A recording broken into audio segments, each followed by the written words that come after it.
आता है बेटा जिसका नाम है लायबिलिटी। लायबिलिटी जिसको हिंदी में बोलते हैं जिम्मेदारी, उत्तरदायित्व, दायित्व, ठीक है, और दूसरे लैंग्वेज में आप समझ सकते हो रिस्पॉन्सिबिलिटी। बट यहां पे जो लायबिलिटी की बात चल रही है, लायबिलिटी को हमको बिजनेस के कॉन्टेक्स्ट में देखना है। तो सिंगल लाइन पूरा डेफिनेशन, सिंगल लाइन में पूरा डेफिनेशन समझेंगे।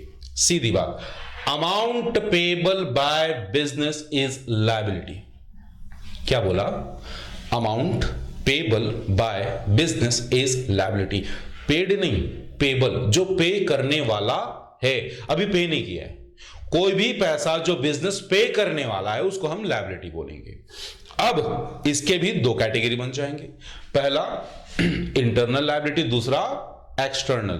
पहला इंटरनल, दूसरा एक्सटर्नल। ध्यान से सुनना, मैंने बोला इंटरनल लायबिलिटी क्या होती है, उसी लाइन पे बने रहेंगे बेटा, उसी लाइन को दोबारा यहां पे रिपीट करेंगे।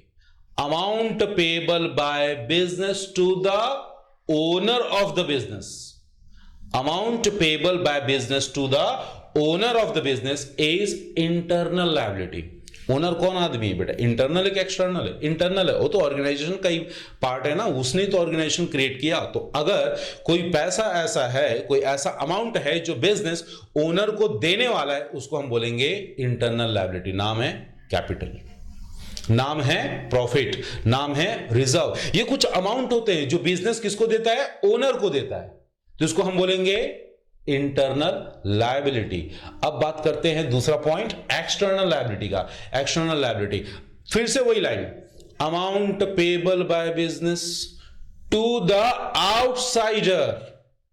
बाहरी लोगों को जो पैसा देना है, बाहर के लोगों को जो पैसा देना है, हम जो देने वाले हैं, बिजनेस जो देने वाला है, उसको क्या बोलेंगे? External liability. क्या बोलेंगे? External liability. गुड्स खरीदा उधार में, बैंक से लोन लिया, दोस्त से उधार लिया, कोई एसेट्स आपने उधार में खरीद लिया, ये सारी चीजें क्या बन जाएंगी? आपकी एक्सटर्नल लायबिलिटी। बात समझ में आ गई? अब यहां पे आता है कंपनीज एक्ट का रूल। कंपनीज एक्ट ने बोला कि भैया लायबिलिटी को हम अपने हिसाब से क्लासिफाई करके आपको बताएंगे। तो कंपनी एक्ट के शेड्यूल नंबर 3 में एक अलग क्लासिफिकेशन दिया है, ध्यान से देखना। यहां पे बोला करंट लायबिलिटी और नॉन करंट लायबिलिटी। पहले तो समझ लो चीजों को। लायबिलिटी क्या होती है? वो चीजें जिसको पे करना है। मैंने बोला कब तक? अगर कोई लायबिलिटी ऐसी है जिसको आपको 1 साल के अंदर पे कर देना है, 1 साल से ज्यादा डिले नहीं करना है, वो लायबिलिटी जिसको 1 साल के अंदर पे करना है, उसको मैं बोलूंगा करंट लायबिलिटी। करंट मतलब क्या हुआ? With in a year. बोलो हाँ या ना। सर ये लायबिलिटी कैसे जनरेट होती है? मेरे बच्चे, ये लायबिलिटी उन क्रेडिट ट्रांजैक्शन की वजह से जनरेट होती है जिसको आपको 12 महीने के अंदर सेटल करना है, और इसको किसी भी तरह से आप ना डेफर नहीं कर सकते। नहीं अगले साल ले लेना, अगले साल नहीं, लंबे टाइम तक नहीं। वो लायबिलिटीज जिसको 12 महीने के अंदर आपको पे कर देना है, बोलोगे करंट लायबिलिटी। और कोई लायबिलिटी ऐसी है बेटा, कोई लायबिलिटी ऐसी है जिसको पे करने के लिए आपके पास 1 साल से ज्यादा का वक्त है। जैसे लंबे बड़े वाले लोन, बैंक से लोन लिया, घर की ईएमआई, या बोलो बाइक परचेस करते हैं ईएमआई पे, और कोई लोन ऐसा है, जो कोई लायबिलिटी ऐसी है जिसको 1 साल के बाद तक पे करने का अगर आपके पास ऑप्शन है, तो उसको हम बोलते हैं नॉन करंट लायबिलिटी। क्या मेरी बात यहां तक समझ में आ गई? Is that clear? चलो देख लो स्क्रीन में एक बार और, फिर अपन आगे डिस्कस करते हैं बेटा। 2 मिनट का वक्त है, चाहो तो वीडियो को पॉज करके एक बार और स्क्रीन से इन चीजों को समझ सकते हो। हाँ जी, चलिए देखते हैं जरा नया टॉपिक क्या है। हमारा नया टॉपिक है बेटा एसेट्स। क्या? एसेट्स। नाम तो सुना ही होगा। एसेट्स मतलब क्या? आप लोग समझते हो कि प्रॉपर्टी होगा। हमने कार खरीदा, बिल्डिंग खरीदा, वो सारे आपके क्या हो जाते हैं? एसेट्स हो जाते हैं। आपका कहना भी ठीक है, आप जो समझ रहे हो वो भी काफी हद तक ठीक है, but business point of view से, अकाउंटिंग पॉइंट ऑफ व्यू से, एसेट्स का सिंपल सा मतलब होता है वो चीजें जो बाद में मुझे बेनिफिट देंगी। तो बाद में जो भी चीज मुझे बेनिफिट दे, मैं उसको एसेट्स बोलूंगा। अब एसेट्स का मतलब क्या हो गया? Which gives us benefit for future period. Future period. चलिए इसके ना थोड़े थोड़े कैरेक्टरिस्टिक्स की बात कर लेते हैं। जैसे कि सबसे पहले ये कैसे होना चाहिए, ओन्ड होना चाहिए। ओन्ड मतलब आप उस चीज के मालिक होने चाहिए। किसी कार में बैठे हो, उस कार को आपने किराए पे लिया है, तो आप उसके मालिक नहीं हो, तो उस कार को आप अपना एसेट्स नहीं बोलोगे। बात समझ में आ गई। दूसरी चीज, ये कैसा हो सकता है, टेंजिबल भी हो सकता है और इनटेंजिबल भी हो सकता है। सर टेंजिबल और इनटेंजिबल का मतलब क्या होता है? सिंपल सी बात, those things, those assets which have physical existence, जो भौतिक रूप में आपके सामने दिखती हैं, नजर आती हैं, जिसको आप छू सकते हो, उसको बोलेंगे tangible assets।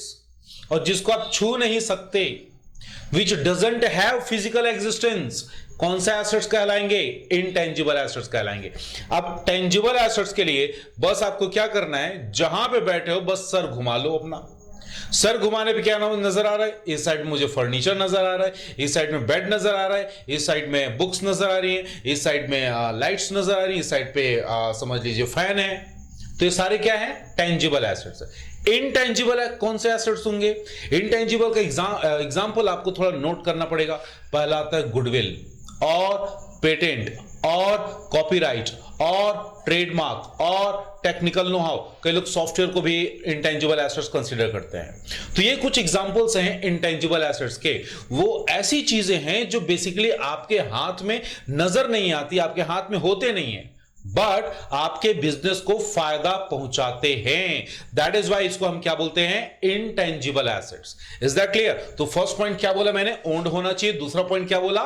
टेंजिबल या इंटेंजिबल हो सकता है। साथ ही साथ तीसरा पॉइंट, इसके साथ कोई वैल्यू अटैच होनी चाहिए। और वैल्यू कैसी होगी? मॉनेटरी होगा। आप ये नहीं बोल सकते कि मेरे पास बहुत अच्छी ब्यूटी है, I am very handsome, I am very beautiful, ऐसा बोल के आप उसको एसेट्स नहीं मान सकते। क्यों नहीं मान सकते? क्योंकि वो मॉनेटरी नहीं है, पैसे में मेजर नहीं किया जा सकता। Is that clear? Is that clear? तो चार बातें हमने समझ ली। क्या क्या बातें समझी? फटाफट। ओन्ड होना चाहिए। दूसरा क्या बोला मैंने? दूसरा इसके ये टेंजिबल भी हो सकता है और इनटेंजिबल भी हो सकता है, और इसके साथ कोई वैल्यू अटैच होनी चाहिए। वैल्यू कैसे होनी चाहिए? फोर्थ पॉइंट, मॉनेटरी होना चाहिए। बात समझ में आ गई? बोलो हाँ या ना। मैंने क्या बोला कुछ देर पहले? एसेट्स का मतलब जो फ्यूचर में मुझे बेनिफिट देगा। अब सवाल यह है कि वो फ्यूचर में कितने टाइम तक बेनिफिट देगा? 1 साल, 2 साल, 3 साल, कितने टाइम तक? तो मेरे बच्चे, जो उसके फ्यूचर में बेनिफिट देने की कैपेसिटी है, उसके बेसिस पे कंपनीज एक्ट ने शेड्यूल नंबर 3 में उसको 2 कैटेगरी में बांट के रखा। पहला कैटेगरी बोला, फर्स्ट कैटेगरी बोला करंट एसेट्स। कौन सा एसेट्स? Current assets. दूसरा नॉन करंट एसेट्स। अब ध्यान से बारी बारी से मेरे साथ समझो एक एक चीजों को। सबसे पहला पॉइंट मैं उठाता हूं करंट एसेट्स। करंट एसेट्स क्या है? वो एसेट्स जो बेसिकली मुझे बेनिफिट देगा विद इन 1 अकाउंटिंग पीरियड। 1 साल तक, बस 1 साल तक जो मुझे बेनिफिट देगा उसको मैं बोलूंगा करंट एसेट्स। और करंट एसेट्स के और क्या कैरेक्टरिस्टिक्स हैं? इसको बेसिकली हम ट्रेड करने के लिए या छोटा मोटा इन्वेस्टमेंट करने के लिए परचेज करते हैं। और क्या कैरेक्टरिस्टिक्स है? 12 महीने के अंदर जो आपका अकाउंटिंग पीरियड होता है ना, 12 महीने का अकाउंटिंग पीरियड, फाइनेंशियल ईयर जिसको बोलते हो, उस पीरियड तक वो कैश में कन्वर्ट हो जाएगा। तो ये उसके कुछ कैरेक्टरिस्टिक्स हैं, जरा रीड आउट कर लेंगे स्क्रीन से। सिंपल सी बात, अगर समरी बनानी, करंट एसेट्स किसको बोलेंगे? वो एसेट्स जो मुझे साल भर के अंदर तक बेनिफिट देंगे। जैसे कि आपने अपने बिजनेस में स्टेपलर खरीदा, कौन सा एसेट्स है? करंट एसेट्स है। गुड्स खरीदा, कौन सा एसेट्स है? करंट एसेट्स है। आपने छोटी मोटी चीजें एसेट्स खरीदी, कौन सा एसेट्स की कैटेगरी में फॉलो हो जाएगा? ये आपका हो जाएगा करंट एसेट्स। अब आते हैं मेन मुद्दे की बात, जो है नॉन करंट एसेट्स। क्या बोला मैंने? Non current assets. अब नॉन करंट एसेट्स क्या होता है? सिंपल सी बात, वो एसेट्स जो आपको 1 साल से ज्यादा, एटलीस्ट 1 साल से ज्यादा बेनिफिट देंगे। उसको मैं बोलूंगा नॉन करेंट एसेट्स। जैसे कि बिल्डिंग खरीदा, जैसे कि गाड़ी खरीदी, जैसे कि फर्नीचर खरीदा, जैसे कि मशीनरी खरीदी। तो ये सारे किस चीज के एग्जांपल बन जा रहे हैं? ये बन जा रहे हैं आपके नॉन करेंट एसेट्स के। बात समझ में आ रही है? नॉन करेंट एसेट्स को आप बिजनेस में क्या बोलना चाहिए, सेल परचेज करने के लिए परचेज नहीं करते, सेल परचेज करने के लिए नहीं लेते। उसको किस लिए लेते हो? आप अपने बिजनेस की एफिशिएंसी बढ़ाने के लिए, बिजनेस में उस चीज को यूज करने के लिए लेते हो। ऐसा नहीं है कि आपने उसको लिया और उसको सेल कर दिया। तो बेसिकली नॉन करेंट एसेट्स दोबारा बेचने के लिए खरीदे नहीं जाते। क्यों खरीदे जाते हैं? खरीदे इसलिए जाते ताकि आप उसको यूज कर सको। जो आपके बिजनेस की एफिशिएंसी को बढ़ा देगा, जो आपकी बिजनेस की एफिशिएंसी को बढ़ा देगा, उसको आप बोलोगे non current assets. Is that clear? समझ में आई क्या बात? Non current assets. अब नॉन करेंट एसेट्स को हम फिर से दो क्लासिफिकेशन कर लेते हैं। पहला क्लासिफिकेशन मैंने बोला टेंजिबल एसेट्स, दूसरा बोला इंटेंजिबल। थोड़ी देर पहले बात हुई थी, याद करो क्या बोला था मैंने? टेंजिबल एसेट्स वो एसेट जिसका फिजिकल एग्जिस्टेंस है, जिसको आप छू सकते हो, जिसको आप देख सकते हो। इंटेंजिबल एसेट्स जिसका फिजिकल एग्जिस्टेंस नहीं है, ना छू सकते हो ना देख सकते हो, लेकिन हां उसका बेनिफिट आपको अपने बिजनेस में डेफिनेटली मिलेगा। दैट इज वाई तो हमने उसको एसेट्स बोला है। अगर बेनिफिट ना मिले तो उसको हम एसेट्स की कैटेगरी में डालेंगे ही नहीं। बात समझ में आ गई क्या? बोलिए हाँ या ना। चलिए एक और मजेदार पॉइंट डिस्कस करते हैं। क्या होता है, क्या क्या कौन सा पॉइंट है बेटा मेरे बच्चे? पॉइंट का नाम है फिक्टिशियस एसेट्स। मैंने इसको रफ में क्या बोलता हूं? फिक्टिशियस एसेट्स मतलब फालतू के एसेट्स। कौन सा एसेट्स? फालतू का एसेट्स। सर फालतू का एसेट्स क्यों है? क्योंकि ये एसेट्स है ही नहीं। क्योंकि ये एसेट्स है ही नहीं। ये एसेट्स क्यों बना? अकाउंटिंग एंट्री की वजह से। हम बोलते हैं एक्सपेंस को डेबिट करो, एसेट्स को भी डेबिट करो। तो कुछ एक्सपेंसेस ऐसे होते हैं जिसका बेनिफिट मुझे 1 साल से ज्यादा मिलता है, और इसकी वजह से मैं उसको किस कैटेगरी में फॉल कराता हूं? इसकी वजह से मैं उसको फिक्टिशियस एसेट्स की कैटेगरी में डाल देता हूं। क्लियर? तो थोड़ा सा उसको रफ में समझो। फिक्टिशियस एसेट्स कौन से एसेट्स होते हैं? ऐसे एसेट्स जिसको आप मार्केट में बेच नहीं सकते। दूसरा, ऐसे एसेट्स जो बेसिकली एसेट्स नहीं है बट एसेट्स बन गए। क्यों बन गए? Due to accounting entry. बात समझ में आ रही? बोलो हाँ या ना। हाँ जी। तो फिक्टिशियस एसेट्स को थोड़ा और डिफाइन करते हैं और समझते हैं। फिक्टिशियस एसेट्स ना तो टेंजिबल होंगे ना ही इंटेंजिबल होंगे। खर्च आपने किया है लेकिन उसका बेनिफिट आपको अगले कुछ साल तक मिलने वाला है। एग्जांपल सुनो, एडवर्टीजमेंट एक्सपेंस। एडवर्टीजमेंट किया 1 साल, क्या लगता है एडवर्टीजमेंट का फायदा 1 ही साल मिलता है? बिल्कुल नहीं। एडवर्टीजमेंट का फायदा आपको भी नहीं पता कितने साल तक मिलता है। तो जब तक उसके खर्चे को आप राइट ऑफ नहीं करते, राइट ऑफ करने का मतलब उसको आप चार्ज नहीं कर लेते P&L अकाउंट में, तब तक वो आपके बैलेंस शीट में, आपके फाइनेंशियल पोजीशन पे एज एसेट्स रिप्रेजेंट होते रहेगा। और इसी वजह से मैंने उसको बोला था फालतू के एसेट्स, ऐसे एसेट्स जो बेसिकली बेच नहीं सकते, ऐसा एसेट जो एंट्रीज की वजह से जनरेट हो रहे हैं, तो ऐसी चीजों को अपन बोलेंगे फिक्टिशियस एसेट्स। क्या मेरी बात यहां तक समझ में आ गई? बोलिए हाँ या ना। चले थोड़ा आगे चलते हैं बेटा। नेक्स्ट टॉपिक पकड़ेंगे। नाम क्या है? एक्सपेंडिचर। नेक्स्ट टॉपिक का नाम है एक्सपेंडिचर। अब एक्सपेंडिचर क्या होता है भैया? एक्सपेंडिचर वो सीधा हिंदी में समझो तो इस एक्सपेंडिचर का मतलब होता है खर्चा, पैसे का जाना, अमाउंट स्पेंड। तो इसका डेफिनेशन एक बार पढ़ लेते हैं फिर आगे बात करेंगे बेटा। डेफिनेशन क्या है? एक्सपेंडिचर इज अमाउंट स्पेंड और लायबिलिटी इनकर्ड। या तो पैसा खर्चा किया या तो लायबिलिटी क्रिएट किया, या तो पैसा खर्चा किया या तो लायबिलिटी क्रिएट किया। भाई साहब क्यों किया? फॉर एक्वायरिंग गुड्स, एसेट्स और सर्विसेज।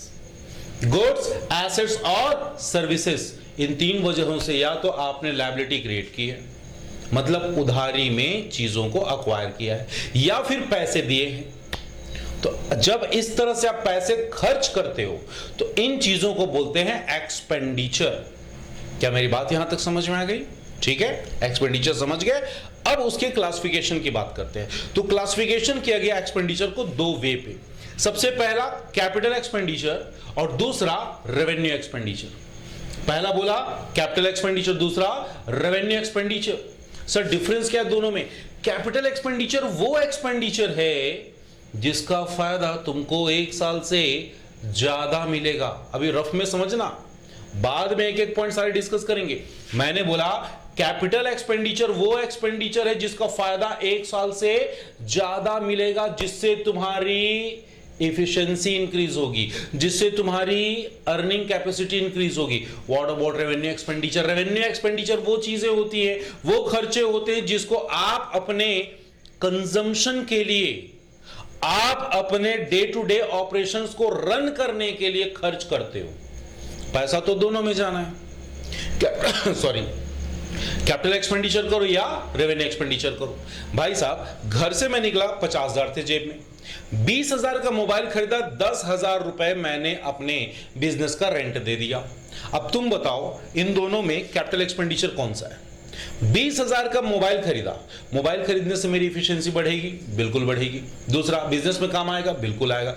और उसका फायदा 1 साल तक मिलेगा, ज्यादा मिलेगा। मैं तो ज्यादा लेता हूं बेटा, आपका नहीं पता, आप तो 6 महीने में चेंज करते होंगे, बट मैं एक मोबाइल को कम से कम 2 से 3 साल यूज करता हूं, तो उसका फायदा मुझे 1 साल से ज्यादा मिलेगा। तो अगर 1 साल से ज्यादा फायदा मिला तो मैं इसको कैटेगराइज करूंगा किसमें? कैपिटल एक्सपेंडिचर में। और अगर कोई खर्चा ऐसा है जिसका बेनिफिट 1 साल से कम मिल रहा है, कोई खर्चा ऐसा है जिसको मैं कंजम्पशन के लिए पैसे दे रहा हूं, कोई खर्चा ऐसा है जिससे मैं day to day operations run कर रहा हूं, पेट्रोल डलाना, पंचर बनाना, सैलरी देना, रेंट देना, वेजेस देना, ये सारी किस में आ जाएंगे? रेवेन्यू एक्सपेंडिचर पे। बात समझ में आ गई? चलो थोड़ा फिल्टर करते हैं, डेप्थ में समझते हैं। अब मैं बात करूंगा कैपिटल एक्सपेंडिचर, इसके कुछ कैरेक्टरिस्टिक्स की। सबसे पहला कैपिटल एक्सपेंडिचर, इसमें पहला क्या होगा? हम एसेट्स अक्वायर करेंगे। क्या? जब जब ये खर्चा होगा उसके बदले मेरे पास कोई ना कोई एसेट्स आ जाएगा। दूसरा, पैसे कितने लगेंगे? थोड़े ज्यादा लगेंगे, थोड़े अमाउंट इसके नॉर्मली ज्यादा होंगे। तीसरा, इससे मेरे बिजनेस की एफिशिएंसी इंक्रीज होगी। कैसे? अभी मैं क्या करता हूं, अभी मान लो बिजनेस में लेबर्स को लगा के प्रोडक्शन कराता हूं। अब मैंने सोचा लेबर को हटाते मशीन ले आते हैं, तो मशीन अगर मैं लाऊंगा तो वो लेबर से फास्ट काम करेगा, ज्यादा अच्छी क्वालिटी में देगा और ज्यादा प्रोडक्शन बढ़ेगी। तो मेरे बिजनेस का क्या हो रहा है? प्रोडक्शन बढ़ रहा है, एफिशिएंसी बढ़ रही है। और इसी चीज को तो मैं बोल रहा हूं क्या, कि ये मेरे बिजनेस की एफिशिएंसी को इंक्रीज कर देगा। बात समझ में आ गई? और लास्ट, इसका बेनिफिट कितने साल तक मिलेगा? मुझे नहीं पता कितने साल तक मिलेगा, लेकिन ये तो श्योर है 1 साल से ज्यादा। अब उस बाजू आपको देखना है रेवेन्यू एक्सपेंडिचर और उसके कैरेक्टरिस्टिक्स। फर्स्ट पॉइंट, ये खर्चा आप अपने कंजम्पशन के लिए करते हो, आप अपने डे टू डे ऑपरेशन को कंप्लीट करने के लिए करते हो। सेकेंड पॉइंट, इसका पैसा तो हाई है, ह्यूज अमाउंट रहेगा किसमें? कैपिटल एक्सपेंडिचर में। वहां पे कैसे होगा? रिलेटिवली कम पैसा लगेगा। जितना पैसा कैपिटल एक्सपेंडिचर में लगता है ना, उतना ज्यादा पैसा वहां पे नहीं लगेगा, थोड़ा कम लगेगा।